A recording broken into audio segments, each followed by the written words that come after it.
أهلا وسهلا بكم أحبتي المشاهدين وحلقة جديدة من برنامج صوتها. هذا البرنامج بصراحة يناقش عن بعض الحالات الحساسة والمهمة عن العنف ضد المرأة وبالأخص حالة العنف الأسري. دعوني بداية أرحب بضيفتاي الكريمتان، ابتديها مع الست سوسن الزبيدي. أهلا وسهلا بك، الكاتبة والإعلامية بموقعنا وفي هذا الواقع من خلال برنامجنا عن صوتها. أهلا وسهلا ست أسيل وبرنامج صوتها. شكرا جزيلا لحضورك. وأكيد أنتقل إلى ضيفتي الأخرى الكريمة دكتورة نجاة الزغبي. أهلا ومرحبا بك، الناشطة والأكاديمية، وشرفتينا بحضورك في برنامج صوتها. أشكر، شكرا جزيلا. أهلا وسهلا بكم. مشاهدينا، أكيد احنا راح نستمر معاكم في برنامجنا من خلال برنامج صوتها. راح نعالج الكثير من الحالات اللي تتعلق بالعنف الأسري من خلال هذا التقرير، وأكيد هناك استطلاعات وأيضا حالات نتابعها سوية ونروح نشوف هذا التقرير وراجعين معنا.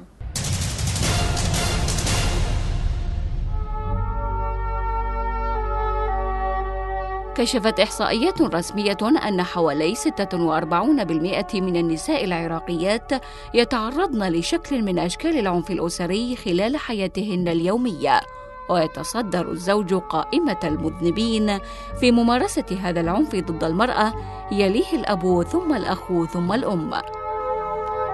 وعلى الرغم من ارتفاع نسبة العنف الموجه ضد المرأة في العراق، إلا أن الكثير من النساء يواجهن هذا العنف بحالة من السلبية ويحاولن التكيف مع وجوده في حياتهن.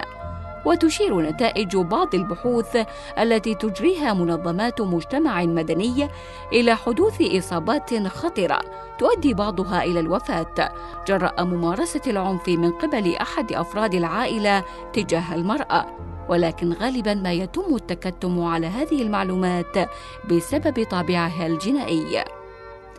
وبجهود من منظمات مدنية معنية بالدفاع عن المرأة والحد من ظاهرة العنف ضدها، وبمساهمة جهود حكومية، تم في عام 2009 استحداث الشرطة المجتمعية التي تسعى لمعالجة قضايا العنف ضد المرأة واستقبال الشكاوى ومحاولة حل المشكلات الأسرية التي قد تؤدي إلى لجوء الذكور في العائلة إلى الاعتداء على النساء.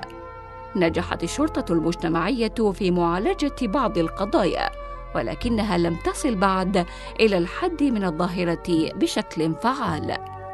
وعلى الرغم من كل الجهود المبذولة للحد من ظاهرة العنف ضد المرأة، إلا أن العامل الثقافي والاجتماعي يبقى حاسماً في هذا المجال. فليس سراً أن بعض القيم الاجتماعية السائدة تتقبل العنف ضد المرأة تحت مبررات وحجج مختلفة.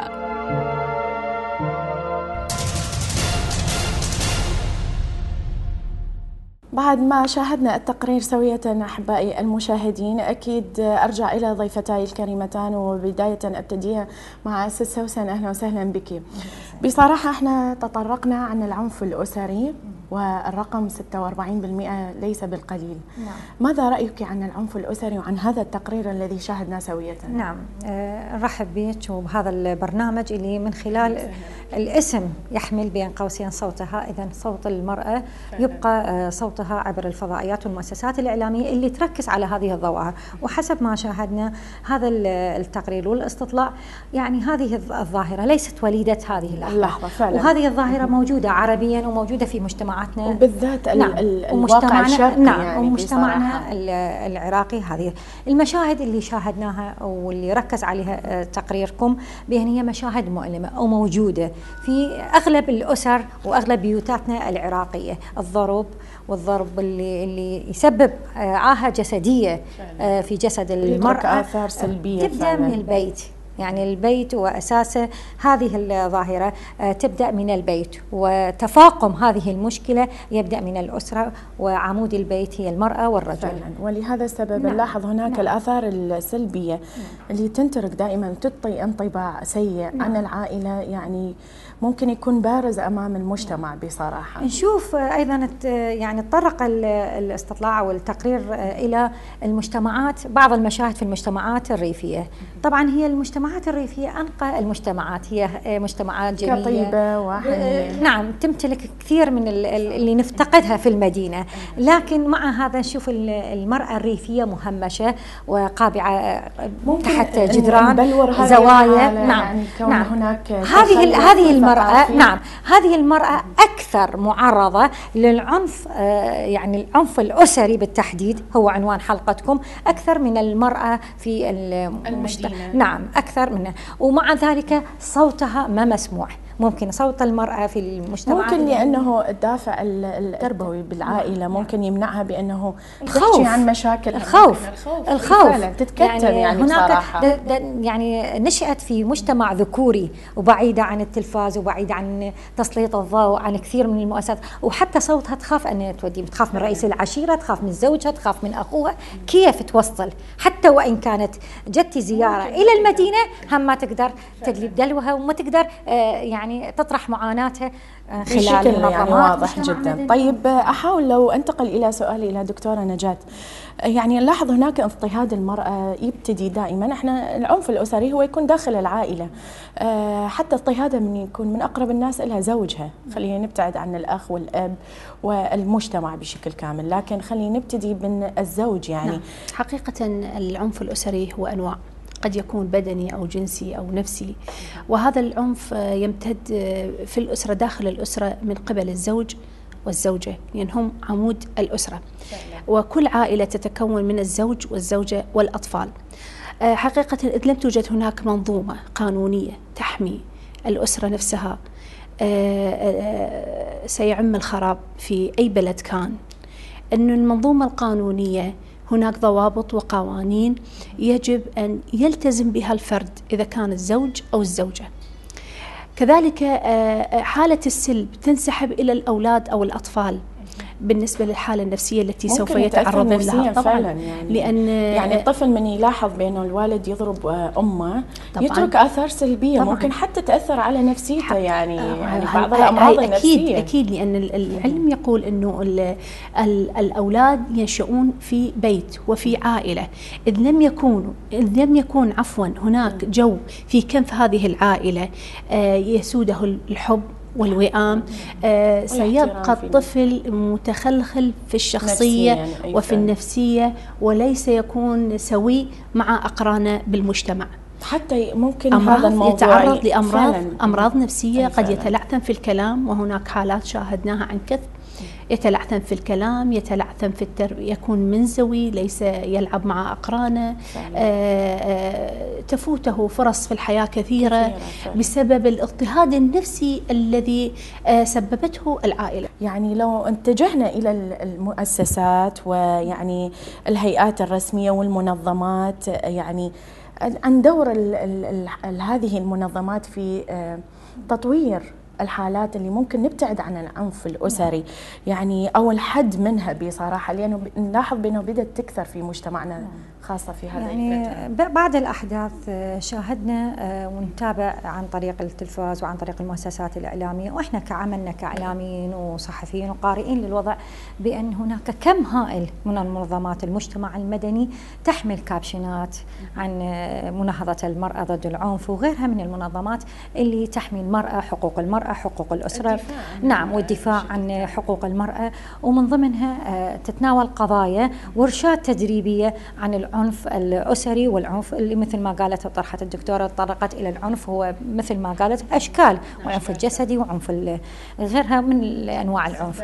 نعم، لكن نشوف نادرا ما نجد بأن هناك منظمة فعلا تعالج هذه القضية. احنا فعلا ما لقينا الشيء اللي حتى وإن صراحة نعم هذه المشاكل. هناك، خلينا نكون صريحين وصادقين، هناك فعلا منظمات مجتمع مدني جادة في عملها وتريد تحقق بشيء، لكن شيئا فشيئا شوفين هذه المنظمة يفشل عملها. ليش يفشل عملها؟ لأن ماكو جهات رسمية تدعم هذه المنظمة، يحتاج لها دعم. الميزانية، خلينا نحكي بصدق، والميزانية جدا مهمة لإدامة هذه المنظمات. احنا نسعى لبناء دولة يعني مهم جدا في هذه المرحلة بناء دولة مؤسساتي. احنا نفتقد الى هذه القضيه، الى بناء دوله مؤسسات.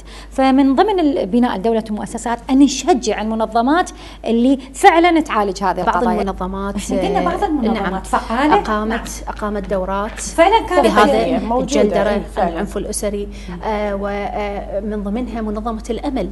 اعتقد يعني انه اكثر من دوره، وانا من ضمن حي هذه المنظمه وحي السيده القانونيه. يعني هناك لاحظ بانه هناك بدون منافع، يعني هذه منظمة وغيرها من المنظمات. احنا ما نريد هنا نشيد كدعاية لبعض المنظمات مع هذا. أنا ليس اختلاف مع زميلتي الدكتورة نجاة، لكن قلت في بعض، لأن احنا في وسط يعني هذه المنظمات لا تتغربل وتاخذ بجديه المنظمات وتدعمها من قبل اللجان البرلمانيه. يعني شنو العد دور اللجان البرلمانيه في قبه البرلمان اللي تعنى بين قوسين الاسره والمجتمع؟ وينها دورها؟ وين وزاره الدوله لشؤون المراه؟ وين دورها؟ هي مجرد احنا نضع اللوم والعبء كله على المنظمات بدون اي مساعده لهذه القضيه وتدعمها وتعالج قضايا مجتمعيه وظواهر مهمه جدا. ما راح ننجح. لا تتعب اكيد، ايد واحده ما صفت رفع ايادي الدوله عن هذه المنظمات والمنظمات ودور المنظمات الانسانيه في هذه القضيه جدا مهم. اكيد مشاهدينا، بعد هذا الجدال وبصراحه المعالجه الشيقه للقضايا المراه العراقيه، دعونا نذهب الى فاصل ومن ثم نرجع سويه. هذه عودة ثانية أحبتي المشاهدين بعد هذا الفاصل، لكن نحن مستمرين في المناقشة عن القضايا المهمة في العنف الأسري. وطبعا احنا مثل ما تطرقنا في البارت الأول دكتورة نجاة عن حديثنا عن المسائل القانونية، هل هناك قانون معالج ممكن نقدر نعالج به قضية العنف الأسري؟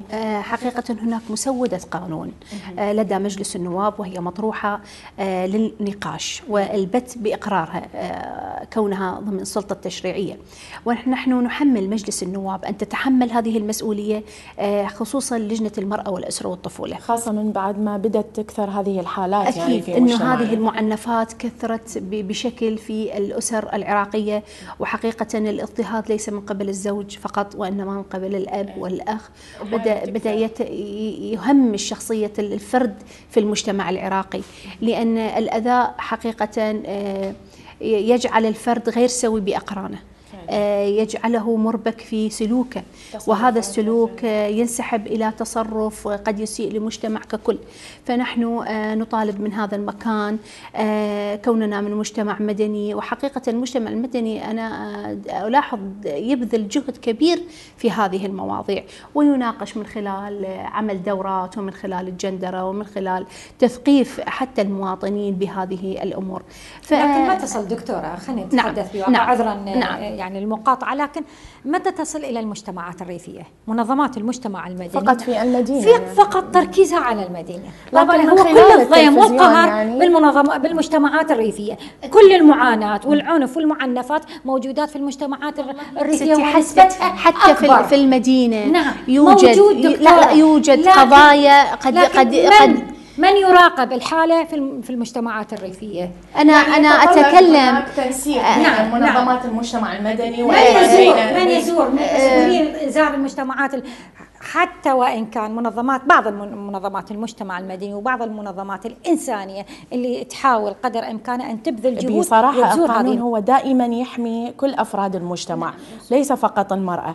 ولهذا السبب احنا من بدينا نلاحظ هناك كثير من المشاكل بدأت تحدث للمرأة العراقية من خلال عوائلها، كبداية من العائلة تبتدي المشاكل، ومن ثم إلى المجتمع الخارجي. احنا نحاول نرسخ هذه المفاهيم الأصيلة اللي يتربى عليها المجتمع العراقي. المرأة بحد ذاتها بكل الأديان هي معززة، مكرمة، مقدرة. احنا لو نرجع لأساس هذه القضية، قضية العنف لها سلبيات وأساسيات. الأساسيات هي الضغوط النفسية التي عاشها المجتمع العراقي، الحروب، الكبوات، الحصار، تراكمات.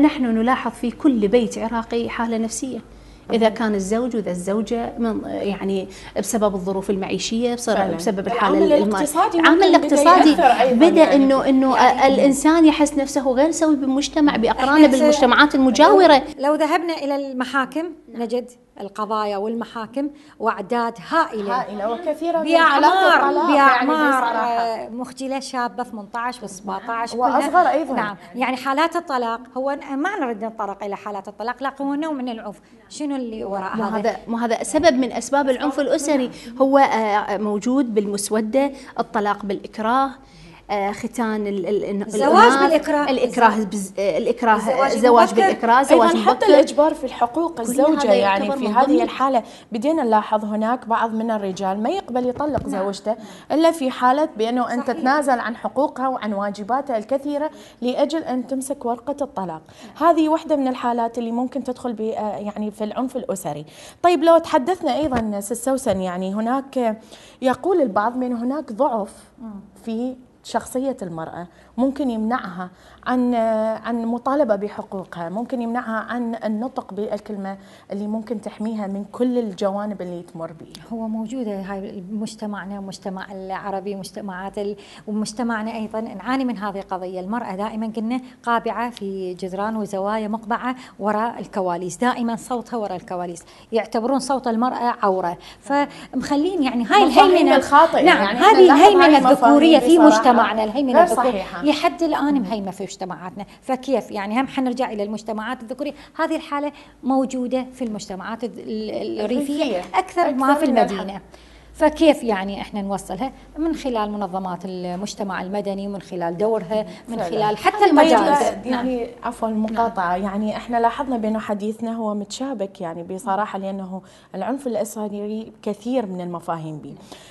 ذكرتي بأن هناك العامل الاقتصادي، ممكن العامل المادة ممكن يأثر تأثير سلبي بكل التصرفات اللي ممكن تأثر على المرأة. يعني هذه الحالة اللي ممكن حتى الزوج يجبر زوجته بأنه تشتغل في أماكن غير مرغوب بها، ممكن أن تشتغل في أماكن غير التسول، يعني البغاء، الأشياء المحرمات حقيقة قد يدفعها الزوج للزوجة.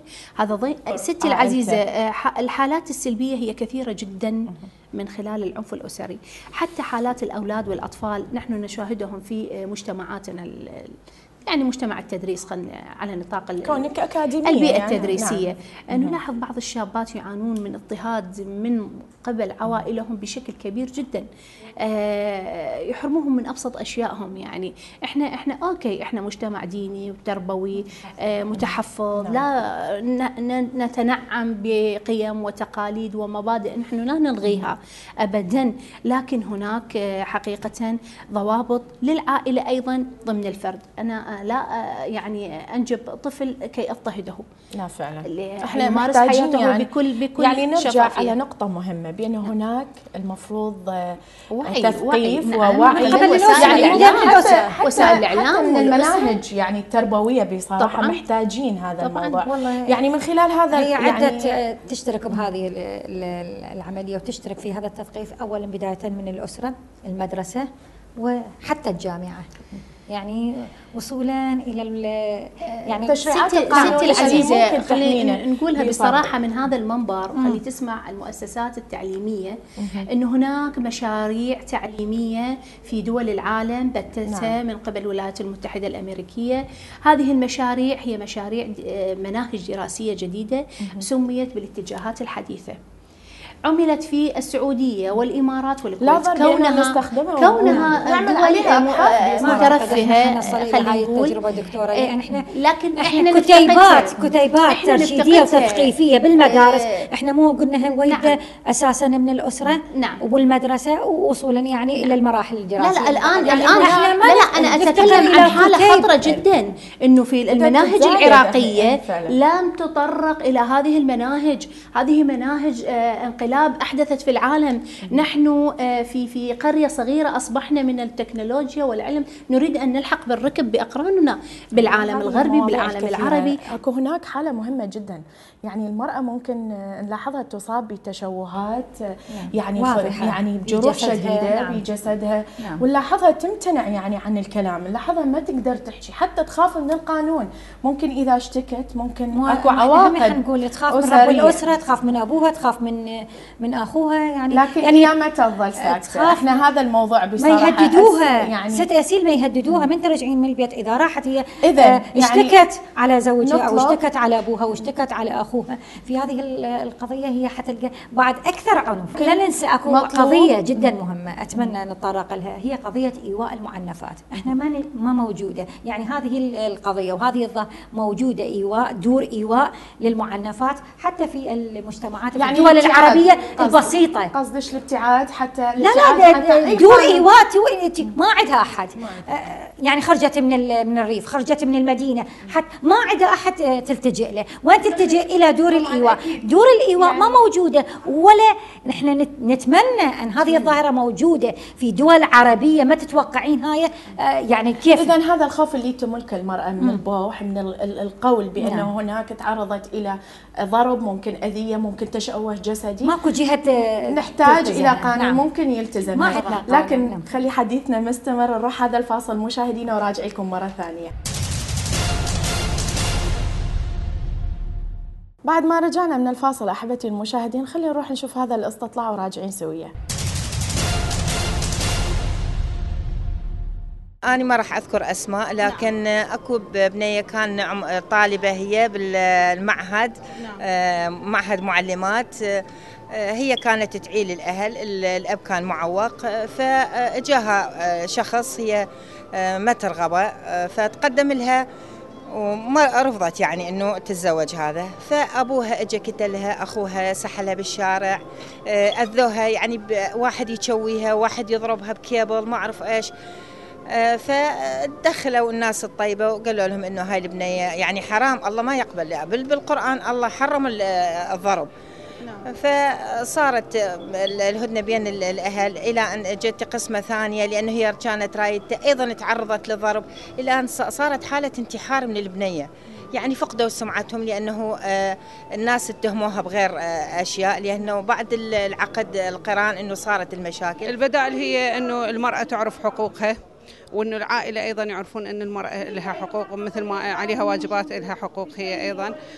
وإحنا يعني نتمنى من الإعلام وإحنا كمنظمات مجتمع مدني إحنا نعمل دورات كثيرة حول العنف ضد المرأة، وأن المرأة هي اللي لازم تعرف حقوقها وتطالب أنه هي بشر حالها حال الرجل، يعني ما مفروض أن تنضرب أو تنهان. أكو حوارات، أكو ثقافة التسامح، هذا اللي إحنا نتمناه يكون داخل العائلة العراقية إن شاء الله. مشاهدينا، بعد ما تابعنا هذا الاستطلاع أرجع إلى ضيوفي الكرام وضيفتي الدكتورة نجاة، ولكن أحب أسألك عادة بأنه نلاحظ الرجل دائما ينفي بأنه هو اقترف ذنب ضد المرأة، يعني إذن هذا الموضوع ممكن نعتبره أو هو يعتبره خجل، يعني إذن أكو فد خلل بهذا الموضوع. لو تحدثنا بهذا النقاش، يعني ممكن بأنه الزوجة تغفر لزوجها هذا الموضوع في حالة ونكر هذا؟ نعم، العادات والتقاليد تعتبر هي مرآة الحضارة، فكل خصوصا الفرد العراقي يمتلك فد ثقافة خاصة به حقيقة، يعني أنه يمارس رجولته بطريقة الإيذاء النساء. هو يحبها، يحب زوجته مو ما يحبها، لكن أمام عائلته يبرز بطريقة بشخصية أخرى جدا، فهو بالتالي سيفقد عطف زوجته، حنانها، محبتها، وهذا خلل بالشخصية يعني بصراحة طبعا بيناتهم، هذا يعني خلل بالشخصية حقيقة. يجب أن يكون الفرد مسؤول عن تصرفه، سواء مع زوجته أو مع عائلته أو حتى مع أبنائه. لأن الكلمة الطيبة هي صدقة. فكيف إذا عائلته العائلة اللي ما عندها غير رب العائلة رب الأسرة؟ يعني حتى نلاحظ هناك يعني بعض الأحيان ممكن الزوج يعني يتحجج، يقول بأنه أني من خلال الضغوطات العمل اللي ممكن أتعرض لها خارج البيت، ممكن المسائل الشخصية اللي أيضا أتعرض لها يعني يعني قال حجج ومبررات ممكن لا تقنع حقيقة، لأن المرأة كيان حساس مرهف الحس، المرأة معطاء يعني تجدينها في العمل، هي معطي حقها في العمل، العاملة وفي بيتها هي كالنحلة تعمل من الصباح منذ الصباح إلى الليل في طلبات لزوجها وأولادها والتدريس وضيوفها بالطبخ، يعني ما شاء الله بكل شيء مجاهدة أيضا امرأة تمتلك كل الأدوار، فتشوفيها ناجحة في عملها وفي بيتها. هذه المرأة ألا تستحق أن تبجل، أن تسمع كلام جميل من زوجها؟ أكو بعض الرجال يقولون بأنه ما تجي إلا بالعين الحمراء. والله يعني هذا يعني زورقها عين، يعني من مثلا ممكن حتى من أحد يلومه يا ست سوسن، يقول له مثلا أنت ليش اقترفت هذا الذنب؟ ليش ضربته؟ قلة وعي وقلة إدراك والانتهاك من حقوق المرأة وانتقاصها، وهذا شيء مؤلم جدا. يا حبذا لو ينظر الرجل بإعادة النظر بسلوكياته بتصرفاته تجاه هذه المرأة العظيمة اللي هي الأم المعطاء، وخصوصا المرأة العراقية يعني التي تحملت أعباء الدهر يعني الكثير. نحن سافرنا وجاورنا نساء عربيات لا يمتلكن ربع التي تمتلكه العراقية. ليس ترويج للمرأة العراقية، بل هي حقيقة امرأة صبورة متكاملة مؤمنة مثقفة جديرة شجاعة يعني معدلة بكل المعاني يعني. فكيف هذه المرأة لا تستحق؟ هي ميزة مهمة يمكن الرجل ما يكون واعي إلها، بأنه دائما من تحدث هذه المشاكل ودائما هذا العنف يأثر إلى فقدان الاحترام بين الأطراف. نعم. يعني ممكن الزوجة بعد ما تحط له أي احترام، والله إذا فقد الاحترام فقد الحب يعني، ولهذا السبب فقدت العائلة ككل. أنا أعتقد يعني ثقافة إذا بدنا نتحدث عن التكافؤ فعلا، خلينا نتحدث عن يعني هناك يعني برامج على المستوى الرسمي والمستوى المدني. يعني كونك إعلامية وكاتبة بنفس الوقت سوسن، يعني هل هناك برامج تثقيفية ممكن على المستوى الإعلامي ممكن يخدم المرأة بحد ذاتها العائلة العراقية؟ جدا مهم هذا سؤالك. طرقتي إلى المؤسسة الإعلامية الرسمية، هي ما عندنا غير شبكة الإعلام العراقي، مؤسسة حكومية وفعلا يعني تنطق باسم الدولة. يعني هذه المؤسسة اكو موجودة برامج حتى لا نبخس، بس قليلة اللي جداً. فعلا تعنى بالمرأة وتعنى بقضايا وظواهر المجتمع. إذا محتاجين إلى يعني تكثيف، مع احتراماتي هناك تكثيف بالمؤسسة شبكة فقط على برامج سياسية. طيب لو نرجع، طيب هي قضية البرامج السياسية مهمة. نعم. سياسة بلد حالة ومتابعة المشهد السياسي، لكن المشهد الاجتماعي والظواهر كيف ما تركز، هاي بالنسبة للمؤسسة الرسمية. أما منظمات المجتمع المدني، تحدثنا قبل قليل عن منظمات المجتمع، قلنا هناك منظمات تفعل جاهدة في النهوض بواقع المرأة الريفية. وأيضا مشكورة كل منظمة فعالة وجديرة بعملها، وخاصة في موضوعنا هذا العنف الأسري والتقليل من هذه الظاهرة والحد من طيب هناك يعني منتديات. نعم هناك هناك منتديات فعلا تسعى الى التركيز، الى التركيز او مثل ما يقولون فتح ابواب المساعده. هناك قانون التشريع بالنهوض بالمرأة، استراتيجية النهوض بالمرأة ممتاز. نعم. يعني هذه دخل بها قبل وزارة المرأة منتدى الإعلاميات العراقية في مشاركة خطة هذا الاستراتيجية. وين هذه الاستراتيجية؟ في وزارة المرأة، في وزارة الدولة لشؤون المرأة. إذا هناك تحرك يعني نعم الدولة لأجل تفعيل هذا النظام. يعني هل هي في الرفوف؟ أين هي هذه الاستراتيجية؟ نقدر نقول بادرة خير إن شاء الله. في يعني هذا البرنامج نسلط ونسأل وزارة الدولة لشؤون المرأة أين هذه الاستراتيجية. إذا يعني محتاجين إلى تفعيل جدا صراحة، تفعيل لدور العمل يعني لمناهضة المرأة والعمل ضد العنف الأسري. محتاجين إلى تكثيف الجهود لأجل النهوض بالدور المرأة العراقية بشكل كامل، وأيضا هذه حائلة العنف الأسري بحقوقها يعني مهمة جدا، وعدم تكتيم أصواتها يعني احنا محتاجين بأنه صوت المرأة يعلى أكثر وأكثر من أجل الحق لا أكثر. يعني احنا ما طالبين أكثر من حقنا. والنبي محمد عليه الصلاة والسلام يقول يعني دائما رفقا بالقوارير. يعني مو رفقا احنا نستعطي الحنان والعطف من قبل الرجل أو رب الأسرة أو حقيقة وفي الفترة الأخيرة خصوصا بعد 2003 لو تلاحظون أنه المرأة العراقية أثبتت جدارة في كل الميادين. يعني أنا أعتقد أنه 80% من دوائر ومؤسسات الدولة تديرها نساء. صحيح. حقيقة يعني، وكانت يعني لها يشار لها بالبنان، وأثبتت بصمة حتى من قبل البرلمانيات. هناك نساء أثبتوا جديرات يعني نعم جديرات بهذه المهمة ويستحقون هذا الاعتلاء لهذه المناصب. نحن لا نستجدي حقيقة الحقوق، ولكن نطالب بالحقوق. نطالب بالحقوق. استجداء. لا والله هي صارت استجداء. لا نطالب بالحقوق، لأن المسودة نستجديه، استراتيجية النهوض بالمرأة نستجدي، حتى مهمشة بالبرلمان. يعني معطيها حقها بس اسكتي لا تحكي. احنا نعطيك. عندنا حالة مهمة أريد نشوفها سوية، تتحدث عن واقع امرأة عراقية تعرضت للاضطهاد وللعنف من قبل زوجها. خلينا نروح نشوف هذه الحالة ونرجع لكم مرة أخرى.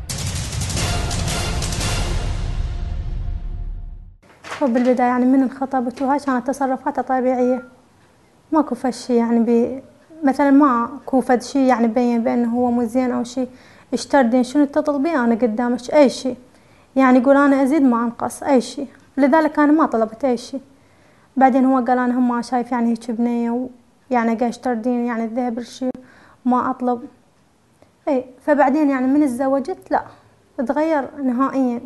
هي مرة من المرات والله يعني موضوع ما يسوى زين، قام وخلى السكينة على رقبتي. فأنا يعني شلون الإرهابي صرت هيك وخلى السكينة هنا.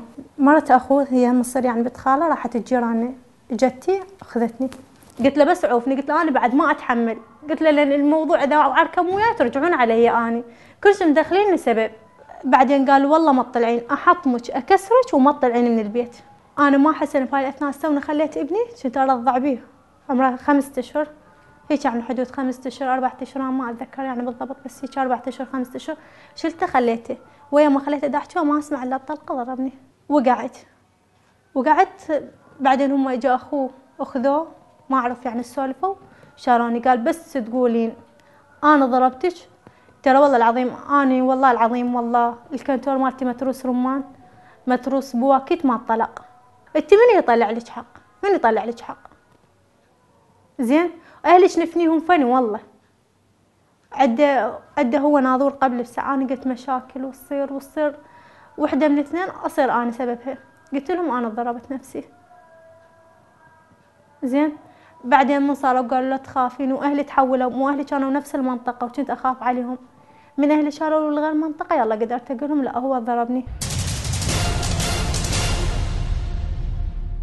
طبعا بعد ما تابعنا هذه الحالة والشهادة من هذه المرأة العراقية اللي تعرضت إلى عنف، وبصراحة مو عنف يعني طبيعي، يعني جعلها مقعدة فيلم هذا، وهي أم ل4 أولاد والنتيجة ظلت مقعدة.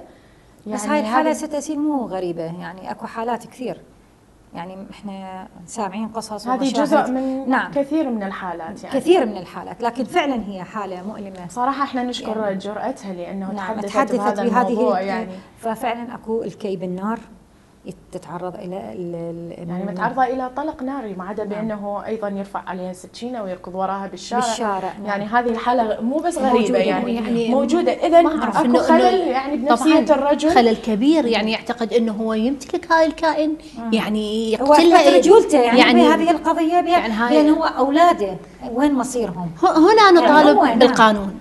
بالمنظومة اللي بتفعيل تحدثنا بتفعيل. حقيقة أريد أن ننوه أنه في إقليم كردستان كون هذا الإقليم آمن صدر قانون العنف العنف ضد الأسرة، يحمي المرأة بكل حقوقها. فيا حبذا لو يطبق هذا القانون في بغداد وفي العراق ككل، لأن حالات المنطقة الوسطى من العراق هي حالات كثيرة من خلال العنف الأسري، ليس بالقرى والأرياف والمحافظات. بس بإقليم كردستان دكتورة يعني كثير من الحالات اللي أدت بالمعنفات إلى الانتحار والقضايا الشرف أيضا، ختان النساء هو نوع من أنواع العنف. نعم وهذا موجود ما موجود وقضايا يعني ببغداد أو المحافظات الجنوبية، موجود بإقليم كردستان. فكثير من الحالات وأعداد وصلت نسبة كثيرة من المعنفات حماية المرأة. نعم، وصلت كثير من نسبة المعنفات في إقليم كردستان أدت بهم إلى الانتحار.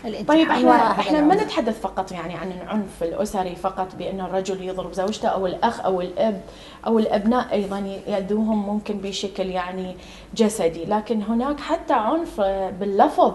يعني بالكلمات البذيئة، بالكلمات اللي ممكن تجرح. يقول لك بأنه أنت ممكن لو تضربني ولا تجرحني بكلمة. ممكن حتى تشوفين الابن اللي ما تتوقعين، ولا كل الأديان ترفضها، بأن الابن يتعدى على أمه. فهناك كثير من الحالات اللي رصدناها بكثير من البرامج. نلاحظ بأن هناك العنف الأسري مو فقط يعني بالضرب ولا بالشتم ولا بالسب، حتى بدأ صلة الأرحام تنقطع. يعني ممكن يمنعها ما تروح لأهلها، طبعا ممكن يمنعها بأنه ما تشوف جارتها، أو ممكن ما تطلع حتى تفتح شباك أو تفتح باب. طيب إذا مهيمنة يعني الرجل، الهيمنة الذكورية على المرأة بسلب أبسط حقوقها. حقيقة هو يؤدي إلى مو بس ضعفها وإنما إلى نهايتها. يعني احنا ليش نطالب بقانون؟ معدومة شخصية طبعا يعني طبعا هذه أنا أحمل المرأة مسؤولية أن تكون سلبية إلى درجة تقبل الأوامر فقط. أين شخصيتها؟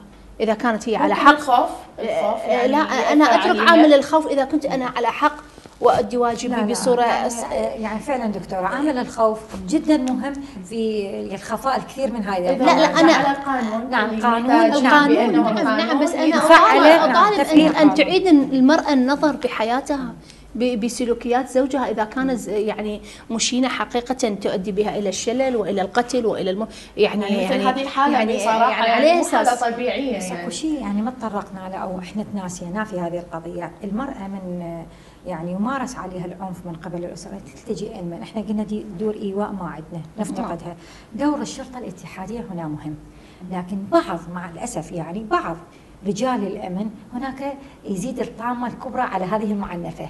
هي راح تشتكي يستغل ضربها. يعني هاي واقع. نعم واقع على واقع. يعني احنا لاحظنا في دول الغرب يعني في اوروبا يعلمون الطفل بان هناك رقم معين ممكن يعلموه بالمدرسه في حتى الحضانه، بانه اذا تعرضت الى ضرب او عنف تتصل على هذا الرقم. تتصلين على الرقم ما يجاوبك، ما حد يجاوبك، ملغي هذا الرقم اللي تتحدى ايش قد 104 هذا ابدا هذا يرد ما حد يجاوبك عليه. نعم. اذا هذه الحاله يعني محتاجين الى تنشيط قانوني يدعم الى كثير من الابتعاد عن العنف الأسري. يعني ده اللحظة احنا ناقشنا هذه الحلقة، يعني أنا شاكرة لكم وشاكرة لمشاهدينا بأنه تابعنا الحلقات على يعني تسليط الضوء. نشكر منتدى الإعلاميات على هذا البرنامج المهم اللي فعلا نحن مشكورين على جهودهم وجهود وراء الكواليس والفنيين والمخرج وكل من دعم هذه البرنامج تدعم هذه البرامج. مشكورين بأن يسلطون على الظواهر الاجتماعية ومنها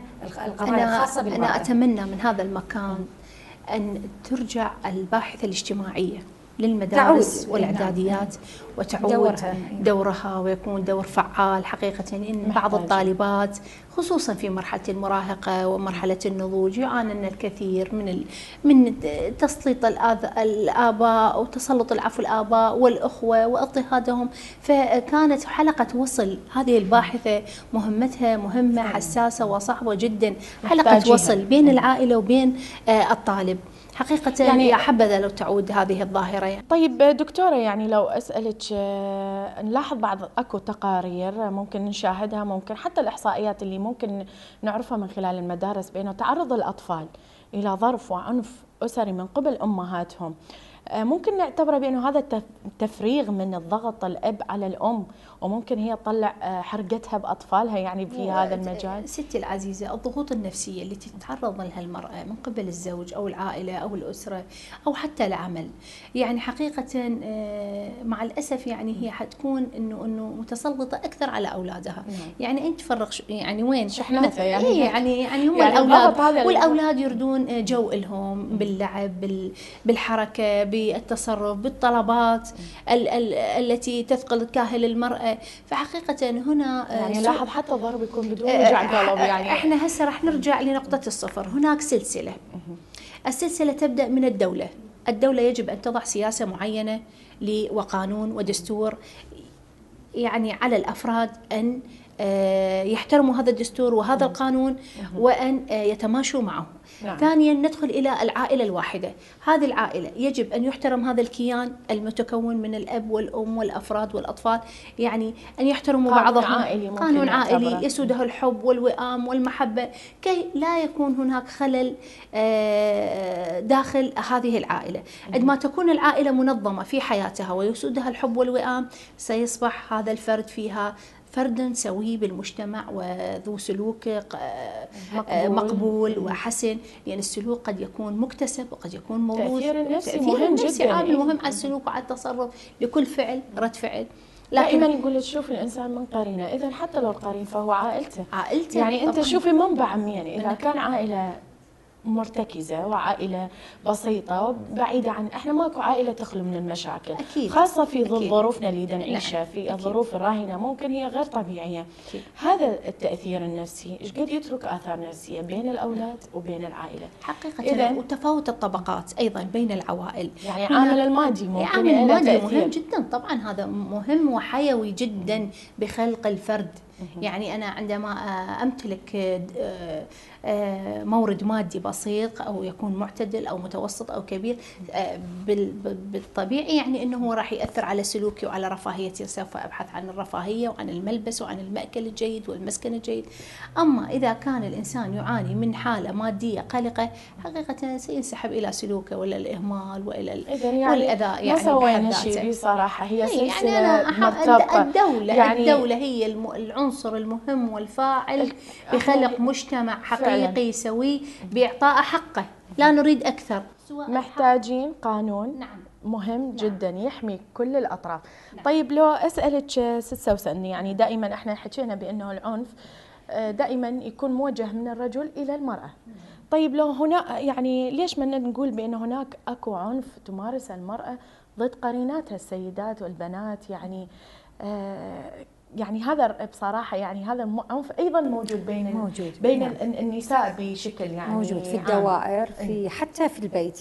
يعني تشوفين الأخت تعنف أختها ممكن خلال كثير من القصص. هي مثلا تحكي لها عن حالات، تحكي لها عن حالات، تاخذها فد شيء نقطة ضعف في داخلها تهددها بها، فهذا نوع من العنف. يعني هي تمارس العنف اختها نعم عليها بس بدون ما تشعر. يعني احنا دائما نذكر نعم. موضوع بانه غيرة فلانة من فلان، هاي موجود. انا تعرضت اليه حقيقة من قلت لك الدكتورة بالفاصل هذا السؤال خليه لزميلتي سيستر. فعلا انا تعرضت وكثير مرت حالات وقصص في هذه القضية من خلال زميلات في العمل. مع الاسف احنا يعني محاربة المرأة ما تعازر المرأة، هناك غيرة ما تكون مناصرة لا مو الكل، لا كثير احنا عندنا. يعني شوفي احنا في يعني مو اقول يعني منتدى هو ترويج للمنتدى، يعني احنا من نريد نحقق شيء ونريد نخلق حالة ابداع ومن اجل محاربتنا من اجل قضية، فنشوفين وحده قلب على قلب في سبيل يعني عندنا قضية معينة. يعني شنو اللي جاي منه؟ يعني هسه اذا انت كنتي معده ومقدمه ناجحه نشيد بيك، ليش نقول لك نرجع شيء الى الوراء؟ الدكتوره اذا كان طروحاتها جيده. احنا عندنا ممارسه العنف من المراه للمراه في الوظيفه بعد اكثر فقط. الغيره من اللبس، مو بس يعني الرجل مظلوم بهذه الحاله. لا بالعكس يعني فعلا انت اللي طرقتيه هو واقع نعم. موجود في مجتمعنا، في الوظيفه، في الاسره، في كل المؤسسات، وبالمؤسسات الاعلاميه احنا كاعلاميات نعاني حدث ولا حرج في هذه القضيه. طيب احنا نعم. بصراحه يعني وصلنا للاسف يعني الى ختام برنامجنا وحلقتنا لهذا اليوم. مواضيعنا كثيره واكيد منتدى الاعلاميات العراقيات هو سباق يعني بطروحات مفتوح ابواب فعلا يعني مفتوح لكل، مو فقط الاعلامي العراقي وانما مفتوح لكل السيدات العراقيات اللي ممكن تساهم من خلال واللي يتعرضون الى العنف فعلا يعني اي عنف ممكن يمارس ضد المراه هو بحد ذاته اذيه للفرد العراقي، لانه هذه سمعه بلد وسمعه كيف الناصر بنات جنسنا. اذا احنا محتاجين من خلال هذه الجلسه اللي ممكن نعتبرها هي جلسه ود، نطلب من كل المواطن وكل المشاهدين اللي ممكن يتابعون برنامجنا صوتها، هو فعلا صوتها لابد يوصل لجميع العالم إن كانوا داخل العراق ولا خارج العراق. بالختام مشاهدينا أحب أشكر ضيفتي الكريمتان دكتورة نجاة الزغبي، إن شاء الله يا ربي نلتقيكم في حلقات أخرى وكان حديثنا وحوارنا عن هذا الموضوع يكون كافي ووافي. شكرا جزيلا لحضورك ويانا. شكرا. أنا أشكر من كان وراء هذا البرنامج حقيقة من معيد ومخرج ومؤسس ومعد ومقدم. حقيقة نحن بحاجة ماسة تلمس عن قرب معاناة المرأة العراقية. فحقيقة أنه هذا البرنامج أتمنى له التواصل وأتمنى له النجاح وأتمنى أن يكون نقطة ضوء لوصول المرأة إلى أهدافها وتحقيق كل ما تتمنى.